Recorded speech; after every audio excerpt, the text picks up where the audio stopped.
Okay, so today I'm going to be talking about GMOs, which stands for Genetically Modified Organisms. And before we get started, there's really actually a need for GMOs. It's pretty controversial.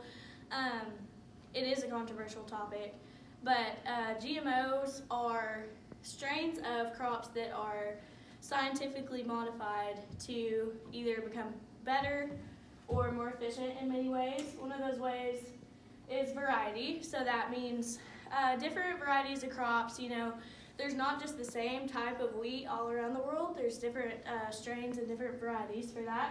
And so they can more easily produce those. And speaking of production, that's also one element that is helpful with GMOs. They become more resistant to pesticides, and we'll talk about that later, but there's more production that is able to occur in any crop that is genetically modified, and that causes a larger yield. And so the yield of the crop would be how much you're going to get from that specific harvest. And so the GMOs, because they're so resistant to pesticides and because they can specially fix them according to what the farmer needs, that produces a larger yield. So the effects of GMO crops, there have been declines in purchases just because most of the public, is not educated in this area, and so what they don't know about these crops kind of scares them, and so they kind of steer clear. There's a lot of backlash from society about this because, like I said, a lot of the people that choose to eat organic or just certain things like that, most of the people that are unknowledgeable about this subject care a lot more about where their food comes from. Not that the ag industry doesn't, but they just have less of an understanding, and so that causes negative backlash. But some of the positive effects are the pesticide-resistant strains like I was talking about. So that, in turn, causes them to use less pesticides on the crop, which is good for everybody around. So that means there's less chemicals being sprayed on whatever crop there is. And then modified crops for medical reasons.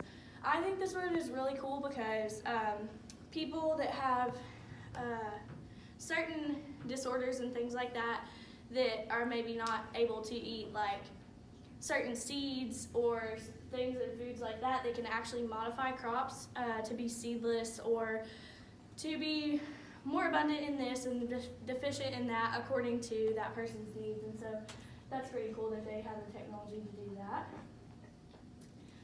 The benefits of GMOs, they're more effective for the farmer, they're more effective harvest like I was talking about.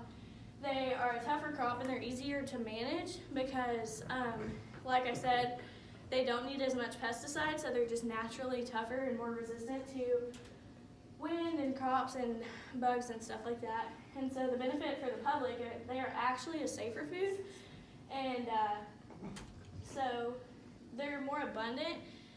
Usually the harvest is more abundant, so it's really cool actually because in more developing countries that don't have a set agriculture program, and maybe they can't grow crops like they want to in order to feed their families or feed the town or whatever, they actually provide more of a harvest for those people. So supporting GMOs supports American farmers. They help less developed agricultural communities, like I was saying.